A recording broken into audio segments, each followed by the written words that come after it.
Greetings and salutations, race fans, motorsport lovers, petrol heads and others, and welcome to episode 101 of Waved Yellow from the global headquarters of RaceDay. Little bit different today. We've got a superstar guest, Kelvin van der Linde. Welcome and thank you very much for taking time out in your hectic schedule. Thank you very much. It's great to be here as always, Colin. It's not really a busy schedule like I'm used to. I try to make a holiday out of it, but obviously it's a lot of media stuff going around now for the upcoming race that we're all super excited for. So excited to be here. And Grumpy Gary, are you alive? I'm well. Sheldon, welcome. Thank you very much. Kelvin. And on air, sorry, Kelvin, and congratulations on your championship, 2014, now 2019. Double ADAC Masters GT champion. I think that you're the youngest guy to do that. Yeah, so I was young as the first time. At that time, I didn't have a beard like I have nowadays. I was a bit younger at 18, and now 5 years later, gained the second title. So yeah, only one of two people to ever do the double. So it's very exciting, very proud moment for me. And of course, to do it then with my new team and everything was a very special year in general to come back and do the double. And I think it's more doubly special for you. If you've got any questions, comments, queries, or things that you'd like to know from Kelvin, drop them in the comments. Gary's like a hawk. He's watching them and read them out. And anything at all that you'd like to know, please interact. Feel free to interact. But just going back to winning a championship this year, doubly juicy for you and special because you've had two rocky years that haven't gone the way you wanted to. And this year, boom. Yeah, I mean, that's how it goes in racing sometimes. I think everybody has to experience it at some point. So the year 2015 and 16 was probably two of the worst seasons I ever had in my racing career. We just basically, for sure, I wasn't at the best space. I just moved to Europe. It was a very unfamiliar world for me. So I wasn't in the best personal space at that time. And then, of course, the equipment wasn't what it needs to be nowadays in GT racing to win a championship. So all that combined, then you have a disaster season. That's pretty much how it is. And then 2017, we started building back up that momentum, coming back into the game. Last year, missing the championship by 1 point with my brother, which was still to this point is now every day getting even worse because can you imagine we got that 1 point is now then we're talking about a triple championship. So that's still a bit annoying for me, but at the end of the day, you take every championship you can get. And that also would have been really special as brothers go and do it. Definitely. I mean, that would have been the dream scenario for both of us. But in the end, it luckily didn't change the path of either of our careers. Sheldon went his way and I went my way. And in the end, it worked out great for both of us. Obviously, it's just another point on the CV. But yeah, I cannot say it enough. It really takes so much work to really put together a perfect season in GT racing because everything has to match. You know, you have to have the perfect teammate. The team has to be on point to everything they're doing. And then, of course, you have to have luck at the end of the day. I mean, that's the name of the game in racing as well. So, you know, it's not every year that you have that. And the years that you do, you have to capitalize and you have to make it happen. You had a bit of an up and down season. GT Masters, brilliant. I mean, you can't ask for more than that. But in the Blancpain series, it was also a bit up and down there and very team dependent. And it's amazing that even though it's the same spec car, amazing that the teams can make such a big difference. Well, I mean, that's definitely the case. I mean, my role as an Audi driver is essentially that Audi sends me to all their customer teams around the world. I mean, obviously, you have teams that are at different levels. I mean, financially, it plays a big role, and that it makes a big difference on how much they can develop their car. A big development area on the R8 is dampers. So a lot of the top teams that have the budget, they spend days on a 7-poster rig. And to explain for everybody at home, a 7-poster rig is basically an animation of a damper. So you put your damper on a rig and you put live data of what the track is doing. So you have all the bumps and the elevations of the track. That then gets scanned onto a machine, onto like a dyno for dampers. And a day like that, for example, costs 25,000 euros. So we're talking, you know, upwards of 300,000 rand for 1 day on a 7-post rig. So then you can obviously imagine the team that can go and set up a damper for every racetrack that you go to, they've got a massive advantage. So yeah, that's generally where you see the biggest difference between the different teams. That brings me to the next question. Favorite car, and I suppose, look, they're all the same. R8 LM GT3. So on the paper spec is the same, but the tuning is different. So, but the color scheme, you must have a favorite of all the color schemes that you've driven this year. Yeah, I mean, my personal favorite is the Suzuka car in the Nardo Grey, which you did, which was the 25 years anniversary of the RS models. So I really enjoyed that one. That's one of my favorite ones. And then I think our Kyalami livery is going to be a cool one, but I can't really show you guys just yet. Okay, so that's the color part, and viewers are thinking, well, bugger the color. Let's talk about the favorite team and some of the personalities. Which, if you're allowed to say, which is the team that you get to and you think, hey, this is just tops? What's cool is with my GD Masters team is that I was very involved from the beginning setting up the team. So I was very involved in choosing some of my teammates, my engineers, my pit crew. So from that point of view, I'm very much involved. I know all of the guys. Had a bit of a influence in who had which role. At the end, the team always decides, but I could choose it a little bit. And there, I have to say, we really built a dream team in that sense. We get along so well. Not just at the racetrack, we have a very good personal relationship as well, which is super important. I think a lot of teams, you kind of have you go there on a Thursday and you leave on a Sunday straight after the race. But with them, I mean, you'd be happy to stay until the following Monday just to spend time with them. And I think that's very important in building that relationship and, obviously being successful. Does that tie into that part where you said you weren't in a very good personal headspace? I want to ask the two parts to the question. Does the team around you help you be in that space?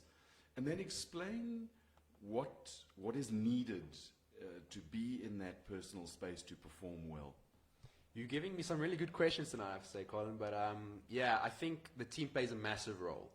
A very good example was this year. I'm typically not known as the best qualifier in the world. I mean, that was just in history or in the past. I was not really the one to bring the lap when it mattered, but in the race and all the endurance races, I could come back and I had my mojo and I could move forward. And I kind of drilled that into my head. I was like, you're not a good qualifier, but it's okay. We fix it in the race. And they're a team like that. They said, you know what? Forget about this ridiculous mentality. I mean, it's not true. At the end of the day, you can be a good qualifier, and we'll make a good qualifier out of you. We're working on it. We did all of our analyzes during the year. And to end the season, I had a pole position in Suzuka, and I had 2 pole positions in a row in the last 2 rounds of GD Masters. So now, obviously, I'm at a high again in that sense, but the team plays a big role there to keep the mind calm, relaxed. That's very important for me, at least. I mean, every driver needs something different to perform. Some drivers want to be nervous before they get in the car, but I feel when I'm super calm and not nervous at all, that's when I'm going to deliver my best performance. And that I always had in the races. I was never nervous really on a start or whatever, and I always had really good starts, could make up positions on the start, but I was always super nervous before qualifying. And this year, or at least the last 3 races now where it started to go really well, I wasn't feeling nervous before qualifying because I knew I did my homework. I knew that if I executed well, that it would go well. Is that nervousness, getting into the car, yes, you say you can't, but you've still got a bit of electricity in you, haven't you?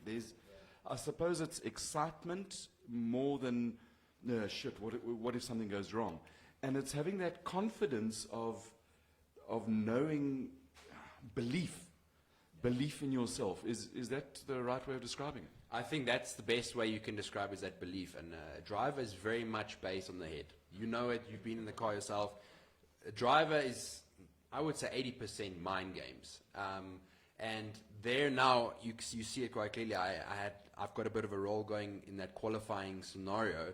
And I've got in my head now, I know I can do it. So you've got that calmness about you. You've got that confidence. And that I didn't have in the beginning because I always had when I went into qualifying, I said, you never had a good qualifying. It'll be shit if you bugger it up again, And if you go into with that mentality, you go into the first braking zone, you're like, don't brake too late because if you brake too late, your whole lap is a disaster.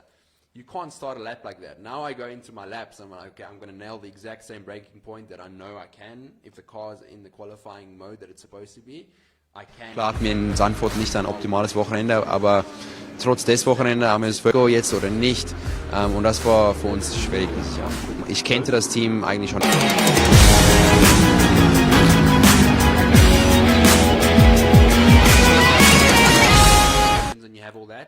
and then you've got to go to bed the night before. I mean, we qualify in the morning very early, so we try and do a bit of like warm up, just get nice and awake. It's at 8 in the morning. You use your hands like that? That's with a ball, and do you do the batik lights? Yes, exactly. We do that a lot with a tennis ball. So I stand with my back to a wall, and I've got someone throwing a tennis ball from behind my back, just to wake up the eyes, get the hand-eye coordination there. It's always early morning, so you want to really be awake. You can feel the difference if you do your warm-up or not, because generally your first flying lap is the fastest one where the tire is at its peak, so you want to be fresh for that one. Do you also, so you've warmed up the brain and the connection between hands, eyes, and the brain. Do you do anything to loosen the muscles and get some level of heart rate elevated? Yeah, for sure. I mean, depending on the race, sometimes I'll take my bicycle with on an indoor trainer, do like 10 minutes spinning on the indoor trainer. It's not very practical for traveling for the flyaway races, so then I'll just do like a short run or do some skipping ropes or something like that. That generally helps quite a lot. But yeah, like I said, a super important part of that is just coming into the car and being warm and not using your first flying lap as a warm-up, basically. There's a reason I'm asking this, but we'll get that to the end. So your current team is your favorite, and we know your new favorite car is Kyalami. I'm guessing it's got red and blue and white in it. You're probably right, but it's got... Because you did let slip a little bit. Yeah, it's. I've got the photo on my phone, so I could probably show you afterwards, but we can't publish it. I'm going to give you guys a clue. It's going to be a little bit in the design of one of our famous animals in South Africa. Awesome stuff. Now, hopefully we've got some... Gary, you've got some questions. Yeah, just a comment. Greg Chalman asked, Kelvin, still going to be with a temper team in Blancpain in 2020? That's always a hard one to answer so early or so soon after the season's ended, because that's something you normally negotiate at the end of the year with Audi. So I'll go in my negotiations now in December. Hopefully it'll be a good negotiation this time, because it's been a good year, at least the end of it. But yeah, I mean, you're always looking for new opportunities. I've been with Attempter for 2 years, and yeah, I mean, I like the team very much, but of course you want to also in the Blancpain series, you want to move forward up the grid. So I'd be open for it. At the end of the day, Audi makes the decision, but I think, yeah, based on what we negotiate later in December, maybe there's an opportunity to go to a team where we can fight for the championship. Have you got your eye on a particular team? And I don't... It's a bit unfair asking you, isn't it, hey? Yeah, it's a bit unfair, because I think, you have to respect everybody's working extremely hard. And it's like I said to you earlier, I mean, not everybody has the same financial background or opportunities to go racing. And I have to say, Attempter is a team that really do extremely well with the budget cap that they have. But unfortunately, it's getting so difficult in the GT3 world. People are spending so much money. If you don't have that high budget, it's exactly the same as in Formula One. You're not going to win championships. And unfortunately, that is how it is. We've been really good. Sometimes you can have like a standout result at a track where it's not so critical to have a perfect balance. Or, if you're in the wet, like in Spa, the first stint where it was wet, then you can have like a standout stint. But you can't consistently, beat the top dogs. So also that development procedure and that time frame is also on a different level, unfortunately. Talking about standout stints, the times that get published after each race, you finished, was it 7th overall in consistency of times this year? I haven't seen that one. I think there you're a bit more up to date than I am. I don't really follow that stuff too intensely, but I think in general we've had a very good season on the averages, especially in Intercontinental, where we've been near the top 3 every time. So that's been good. Nürburgring, I think we're top 2, second best in Nürburgring. So, I mean, it's all cool. It's nice for the CV. It's nice for the negotiations at the end of the year. But at the end of the day, it doesn't really change my life that much. Except that it helps build that confidence. We're coming up. You've got 2 more races left this year. You've got Macau, the World Championship of GT3. I want to talk a little bit about that. And then you've got Kyalami, and there are a couple of things building up to Kyalami. Your clothing is really, really cool. But can you just lift up your arms a little bit, Henk? I'm not sure if you can get your arms with lift the sleeveys up. You can see you bloody Europeans come back here. Yeah. How was the golf today? Yeah, it was warm, as you can tell. I've got the scars to prove it. But very enjoyable. It was nice. Me, my brother, and Jordan, we went for a session. You would think we see each other enough, but apparently not. We had to go hit up another game of golf today. It was good. My game hasn't gotten any better. It's still as useless as it was before the season, but hopefully I've got a few weeks now to work on it. So, While you have the microphone in your hand, just quickly, a guy, Sean Heidemann, asks, are we able to get drivers' autographs, photos, etc. at the 9 hour? How does it work at other events? My kids are super keen. So what is it like when you're racing at the other GT Intercontinentals? Do they have access? Or yeah, so I mean, generally the GT scene is a lot more open than Formula One, DTM, where everything is kind of like locked off if you don't have the right passes. I think it will be generally very open. It's hard to say how the Kyalami 9 hour specifically will be, but I assume there will be autograph sessions once a day of about 1 hour each. So, I mean, everybody can go into the paddock, you walk through the pit lane, and all the drivers have we have a bench in front of our box, and we'll sign some autographs. If you're lucky, or if I see some young kids, I'm always a fan of the young kids. I bring them, I take them around the box, I put them in the car, we take some photos. I'm very open for that, because I know I was that young kid a few years ago, and I wanted to do that. So if I see some young kids, bring the family by, and we'll be happy. So we won't get away with Colin walking around on his knees, will we? We'll get Colin some VIP access. Okay, right, we're going to hold you to that. But now that you're clothing, the VDL Bros range, you've got some good news, particularly for South Africa. Tell us that.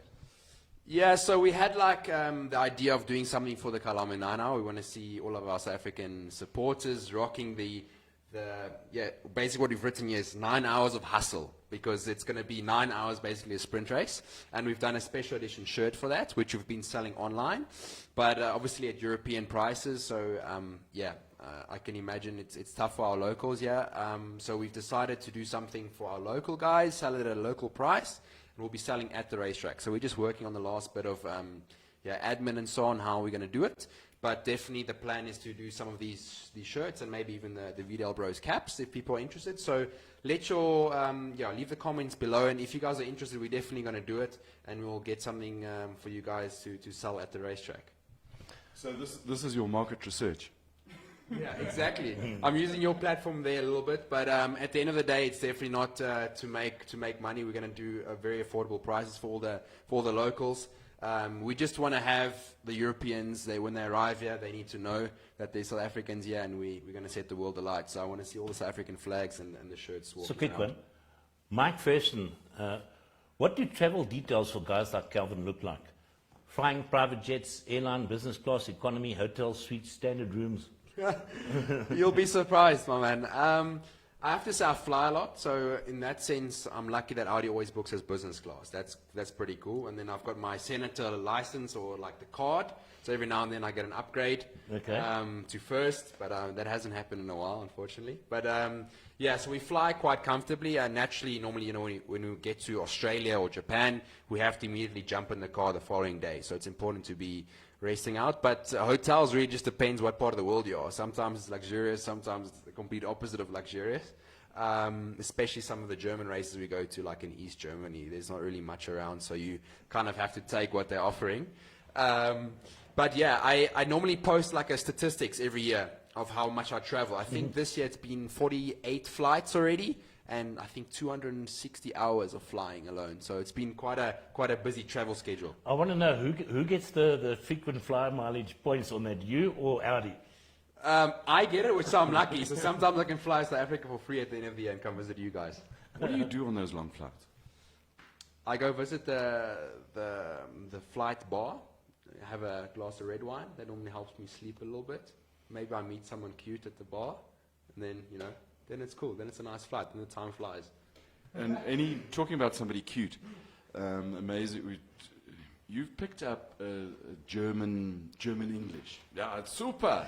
It's super good. And the intonation. So, when you meet foreign girls, just don't speak like a Pommy. Yeah, no. Actually, in the beginning, it was my way in. They liked the South African accent, and now when I come back from Europe, I've got a European accent. So it's the best of both worlds, I think. Right. Let's Kyalami, 2 races, and we're going back to the world champs at Macau. 2 races, the car is set up, the seat is solid, new rules, and the steering wheel can't move up and down, so you've got pedals. Some details, if you can share with us, about keeping belts away and who's got the job of strapping driver in, and just talk us through, in your mind, and the pit stops are quick, talk us through you coming down the pit lane and the car's on its limit, speed limit, talk us through to in the box and out the box. Okay. Well, it's obviously a bit dependent every championship you do, but in the case of Kyalami, we limited by the fuel, how fast the fuel goes in. So the pit stops will typically be a bit slower for the driver. So we have I would say around 30 seconds to the driver change. So we're coming down the pit lane. You're allowed to loosen your belts, but you're not allowed to unclip them. So you can just loosen them for your teammate. You come down the box, you drive in, you try and stop as straight as possible, very close to the hose, because sometimes the hoses are very short, and if you park wrong, they can't get to the car. Car will go up in the air, they start refueling, and then we've also got a drinks bottle. So the driver on the outside will come in, he'll plug out the drinks bottle inside the car, get that out, plug that in. In that meantime, I've put all the belts, we've got magnets on the roof, I'll put them all there. So all the end pieces of the belts have magnets.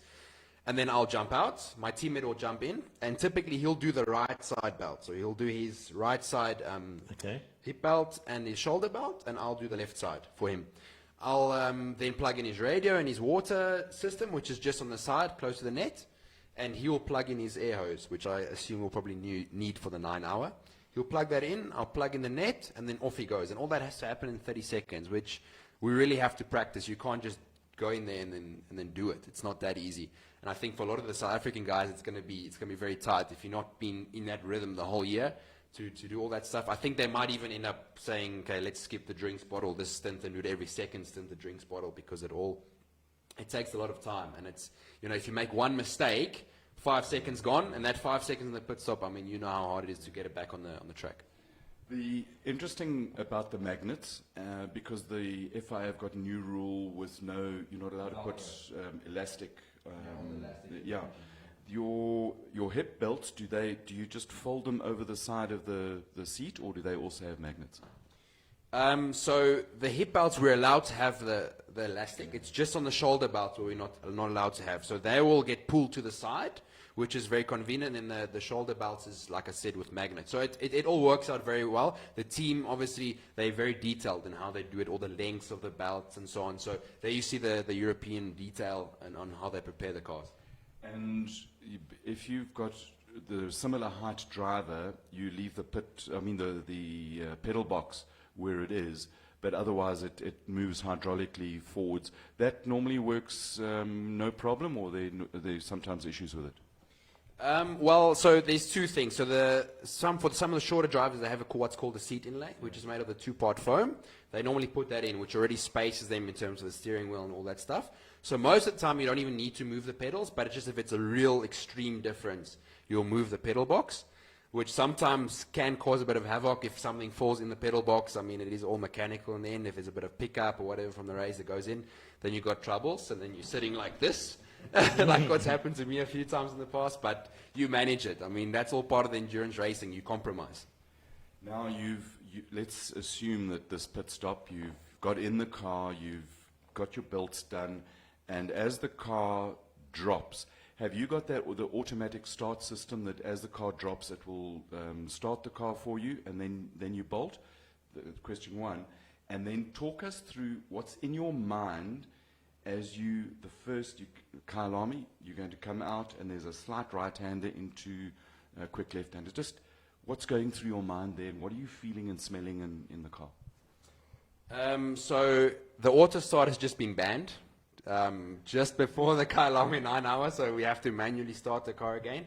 But generally, you, as a driver, you look in your back mirror when the last tire guy has run around on the last tire and he's pulling the air jack out. As he's pulling that, you're already pushing the start button. So as the car lands, it's already on and you can drive off. And then driving out the box. There is a penalty for starting while it's in the air. Yes. So that's definitely got to try and avoid that one. But normally there's a little bit of a delay. So while the engine's winding up and everything, you've got like a second delay. So you really try and execute it as good as possible without getting a penalty. And then driving out, basically I've got one hand on the steering wheel, and the rest I'm tightening the belts, making sure everything's tight. I'll turn it on my aircon, because we have to turn the aircon off coming into the pits. Otherwise, the car sometimes doesn't even start if it's been running while the car's been off. So the batteries, obviously, for an endurance race, you want to try and save the battery as much as you can. And then going out, obviously, you're in the mirrors, you're looking who's coming from behind. But I mean, now it's pretty much second nature. You go down and you brake straight away as hard as you can. The only thing is, this year we don't have heated tires for Kyalami. So we're going to be driving out of the pits, which should make for nice racing if you've got offset pit stops. For some of the other races, we've got heated tires, which is then a bit boring because you just go and push on like you have been. But with the cold tires, it's a little bit of racing, and it'll maybe make some cool racing. And in the practice sessions, it's not just about seeing who can go around the fastest, and it's doing all those things, pit entry and saving time there, and also from your box where you have to brake in turn one on ice cold tires, new tires. Yeah, that's all the kind of stuff you practice in your during the free practice sessions. It's just normal procedures. We don't have a specific rule. Okay, now we're going to practice it. You just kind of for yourself have it in the back of your head. Okay, this is more or less where I need to brake when I come in the box. Yeah, I mean, in the rest of the practice, it's not a clear indication. As you know, a lot of the teams, they run full fuel tanks, they do race simulations. For an endurance race, qualifying is very far down on the priority list. So I can only recommend everybody watching, come and support the practice sessions, come and see the cars live, but I would not pay any attention to the leaderboard until qualifying really comes. Just talking about that, sorry, on that sort of status, somebody's asking, I think it's Johan Nell or Joshua Nell. How do they decide who will be doing first and second stint? Is that normally decided after qualifying, or do you start planning that before we get to qualifying? It always changes. I think Audi normally they have an idea who they want to do it, but every weekend is always different. You have guys performing differently every weekend. Suzuka, I did the qualifying, and then Dries did the Super Pole, and I did the start again. It's kind of like you sit in your briefing before the race and be like, I would like to do the start.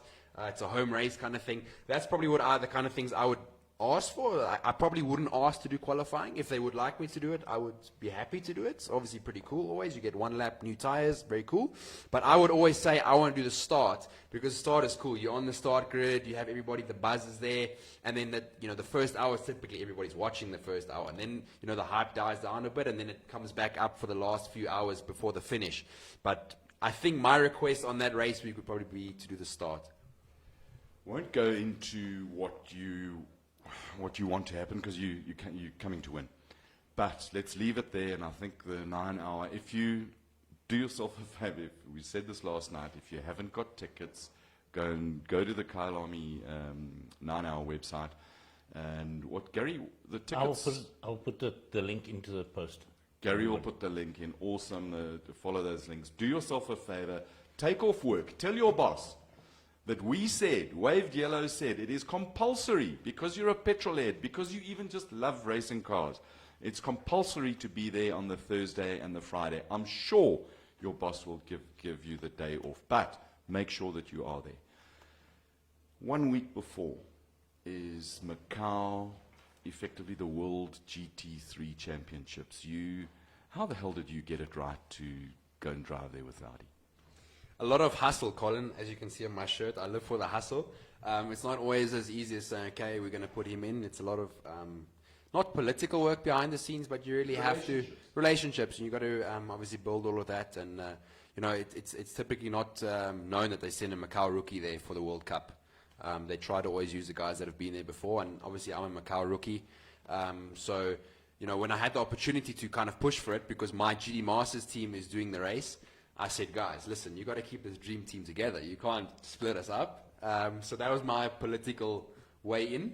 I'm really looking forward to it. I mean, a World Cup is basically, it's the best in the world. It doesn't need an introduction. Macau is probably one of the most difficult tracks in the world, alongside the Nordschleife. Some people really, every year there's people losing their lives on a bike or something like that. So it's very dangerous, but at the end of the day, it's a challenge guys like us live for. We live for the challenge. And I've been spending a lot of time on the simulator. That's basically been my life the last 2 weeks. It's just doing laps on the Macau simulator, trying to prepare as best as possible for the race, because it's only 2 times 30-minute practice sessions before qualifying. So it's going to be a big hustle on that weekend. And it's that track bites back hard, and you also stand the danger of when there is a crash, a lot of the corners are blind, and it blocks up very quickly.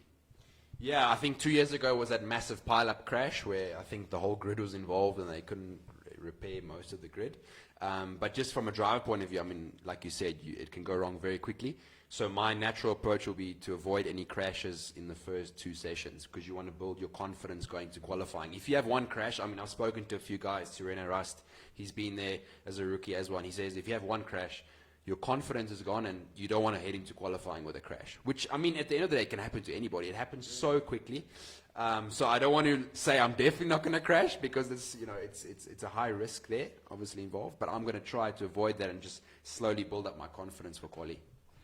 Just while you're on that, if you don't mind, I've got the pricing here, so let me just tell everybody. For those of you who want to go there, on Thursday, inside and outside track access is 150 Rand. Friday, general access, outside early bird tickets are 160 Rand. Friday, general access, grandstands, etc. are 360 Rand. Saturday, general access, outside early bird, 200 Rand. Saturday, general grandstands, early bird is 400 Rand. I've posted the link. You can all go on there, click on it, and it'll give it to you, and you'll get all the tickets. But that gives you some idea of what the pricing is. So I think for Thursday and Friday at 150 Rand, to watch the type of cars and the talent we've got in that circuit, you can't buy that for love of money. So for 150 Rand, you're going to get the best of the... Gary, it's better than going to the World Cup cricket, soccer, rugby. Well, I was going to say, guys pay more than that to go and watch rugby, and rugby, you only need one ball for rugby. Yeah. You've got to have a couple more for racing. So there's like 60 or 80 of them around the circuit on Thursday. Do yourself a favor. Just get there. You will not be disappointed. These cars, we've seen some of the cars in local racing, guys who've brought some cars in, and they quick, they sound nice. You're going to see 30 of them on track at the same time. The latest iterations of these things, they are unbelievable. After Kyalami, it's chill time. When do you do the negotiations with Audi? I'll probably fly back there sometime in December. They have they call it a Weihnachtsfeier, which is like a Christmas party that they have there. And that's all the drivers meet up together, and normally they want to have all that done before they have these things, because they announce the drivers for the following season. So I'll probably go in negotiations now, end of November, beginning of December. So I need a good Macau and a good Kyalami. So keep your fingers crossed for me. No, they definitely are. But I'm sure some of those initial discussions have already taken place, and you've shared some dreams with the hierarchy with Audi in German, of course, because you're completely fluent in German now. Yeah, that's true. I only negotiate in German, which sometimes is a bit difficult. But at the end of the day, it's part of the job. So definitely, we're talking for next year. From both sides, we're interested to carry on. But obviously, everything has to fit. I'd definitely like to talk about what is available for next year, what kind of plans they're looking long-term as well. It's very important for me as well long-term to know what the plan is looking like. So yeah, I think it's exciting. I think at this point in time, there's definitely no worry in my heart. I think we'll come to a conclusion or to a point where we can settle on. But yeah, it's just part of the job every year. Now, back to German. Help us, we try and learn, we love languages at Wave Dealer. So help us with learning some terms. Turn in, snap, oversteer. There we actually talk a little bit like English. We mix the language a bit. We say turn in, übersteuern. Übersteuern is oversteer and untersteuern is understeer. That was actually, funny enough, my first year I went to Germany. I made like a big notebook, and we lived close to a German guy that was always in control of the TT Cup back in the day. And I went one night, I had a beer with him, and he gave me all the racing terms. And I wrote it on my notebook, and then every now and then, the first few years, I was popping out my notebook when I wanted to give feedback. But lucky nowadays, it comes, basically like second nature. And the characteristic of the Audi, what is it? What's its fundamental characteristic? brake turn in oversteer, or brake turn in snap oversteer, we always complain on the radio. The engineers normally hate us for it because the Audi drivers, I think we complain the most of all the factory drivers. We always say our car's the hardest one on the grid to drive. But I think that's what every race driver says. All the drivers want to believe they have the hardest job on the field. But yeah, generally we really struggle with our rear tires because obviously we have all the weight on the rear axle. So from that point of view, we're always trying to counter that with the setup change we're making. And I'm quite interested to see how it's going to handle at Kyalami now. Tire degradation will be very low with the new surface, so I don't expect that to be an issue. But I just think, very fast flowing corners naturally suits the Audi because we're very good in aero corners. But I think the BMW and the Bentley will be strong as well. But also, with the altitude, you've got less aero, both downforce and drag. So it's going to be it's a chess match. Absolute magnificent chess match. Just before you go to the next one, Joshua Nell says about your negotiations, just tell them in your best Afrikaans, lees is nou mooi vir my. It's an instant deal maker. Do they? I want to try. Okay. Do the Germans understand if you throw a bit of Afrikaans in? Yeah, some of my Belgian and Dutch teammates, they do, but the Germans are far out from that. So, yeah. Kelvin, you then, hopefully you'll go to the FIA prize giving, but that's in January, is it? Yeah. And go and see some of the, well, you'll be a world champion. Oh, that's, We hope. Well, if you win. I mean, the goal is always to win, but you have to. I was made to be a champion, so I ride as a champion. All the hard work and the dedication. It's a hard track. You've got to have respect for the track. But it'd be nice if we could go there and have a chat with Kimi Räikkönen. It would be nice to have a few beers with him. Just going on before You that. said the right name there. Kimi is my hero. Joshua Nell wants to understand from you guys as an international and that sort of thing, how many tires are you putting together for a race like Kyalami compared to the figures and the numbers that have been thrown out there by local boys? Yeah, I mean, generally it's restricted by the series, so we have a restricted amount of tires for a race weekend. For weekends like Spa, we could use up to 35 sets, just because, Yeah. I mean, it's manufacturer budget, and it's €2,500 for a set of tires, Pirelli tires. For Kyalami 9 hour, I assume we'll use one set of tire per hour, so we're looking already 9 sets gone there. Practice 1, 2, we'll use 2 to 3 sets, and then we'll use 1 to 3 sets for the 3 qualifying sessions. Yeah. Super Pole, yeah, so you're looking upwards close to 20 sets of tires for Kyalami. Gary, I'm not sure what the total number is. I thought it was somewhere around about 18, 19 is total number of That's what of they tires. advised the teams in South Africa that wanted to enter, saying you should book this number of sets of tires. Well, there's a maximum number Yeah. of tires for the Yeah. weekend. But And if you book less, them, if you book less than that, there will be no tires for you. yeah, you can't whip down to your can't. nearest tire store, and I nearly dropped in a brand. But we would say you could go to Tiger Wheel and Tire, and we'll Well, the see. microphones are faulty. No, Gary, because this could be just our bit of market research. Imagine if we mentioned a tire shop like, I don't know, Tiger Wheel and Tire, and if they were German, they'd say, that is super good, and Tiger Wheel and Tire because they're super quick in doing their stops. But it's about that time. Oh, we've got Right. one other thing. Yeah. Two A things. couple of guys have asked us, what is all of this on the table in front of us? Okay, And, so- and it's our favorite toys, There are okay? a couple of things. Because these things here, Tire wraps, tire wraps, duct tape, this thing over here, and this and champagne. is the unobtainium. Okay? The story with Moet is it comes from this young man's mom and dad for our 100th show, and we have put it aside. When Kelvin and Sheldon are together with us, we will have it chilled, and as a celebration of both of their fantastic seasons. I think Sheldon is largely overlooked in what he's achieved in DTM. To drive with Schnitzer, to be that young, I am told that he played the best support role of any driver. That was his role that he played, and don't throw him under the bus. He didn't win races, but he won huge respect in BMW, and no doubt he will be Just on that, sorted. we are going to try and get Sheldon onto the show in the next couple of weeks. So Because the good news- we shall make a call, or you'll make a call. The good news is that not this weekend, but next weekend is the BMW M Fest at Kyalami. Oh, yes. And Sheldon's BM DTM car will be here. And I'm led to believe, our sources tell us that he will be taxi driving.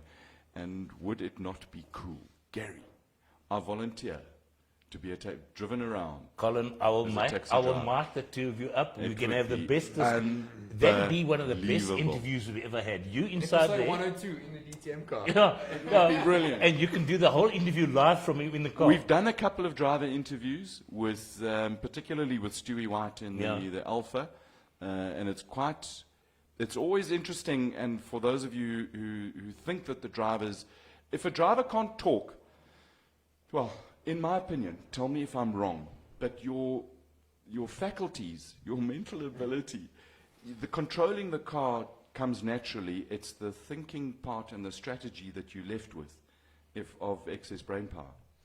I mean, normally it's quite easy. I mean, we also in the endurance race we spend a lot of time on the radio. At least me, I'm a big talker on the radio.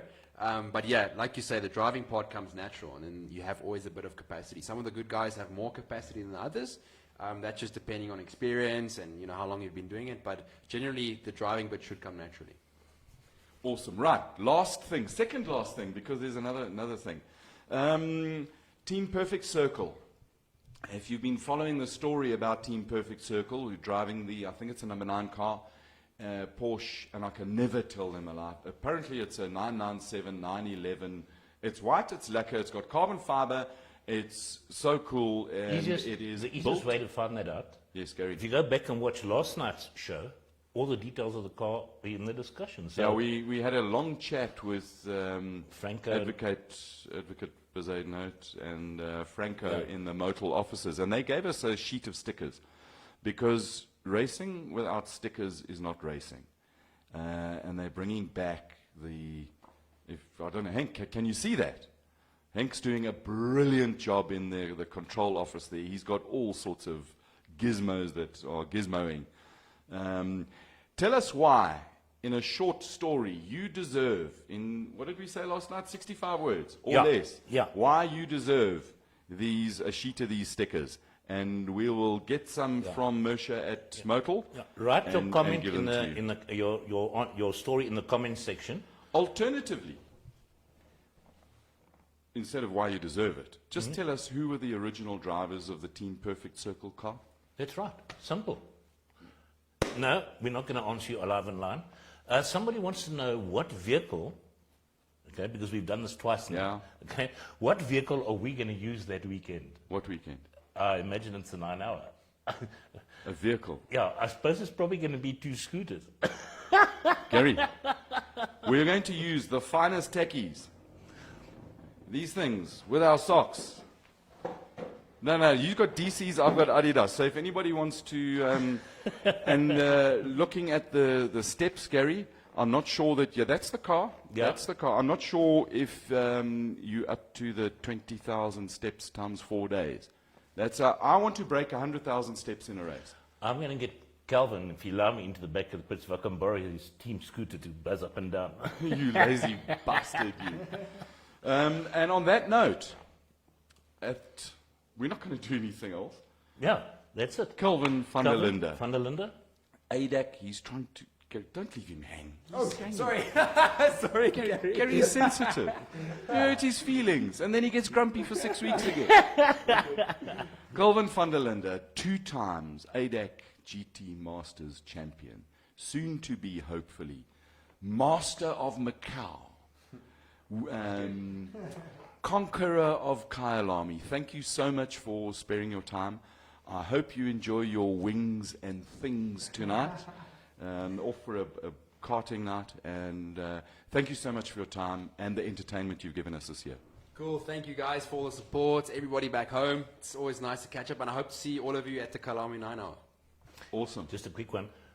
Calvin has promised the questions we didn't get to answer that are in here in the comment section. Sometime tonight, during the day, tomorrow, when it's time, he will go on there and reply to some of those answers for you and probably duplicate answers. So If you have any more questions for Kelvin, put them in the comments section. He'll be watching the thing all the time. Colin will commentate and I'll commentate, so we'll keep you guys informed of everything that's going on. Colin, thank you. Thank you, Gary. Thank you, Kelvin. Thank you. Who have we got there? Oh, the lights are so bright here. It's Hank in the control room. Earlier I called him something else. And to you, who are you've been watching. Thank you very much for watching. The comments. It's been real. This has been episode 101 of Waved Yellow from the global headquarters of RaceDay.tv. Join us next week for episode 102. Thanks, be fast, be safe, and have fun. Cheers.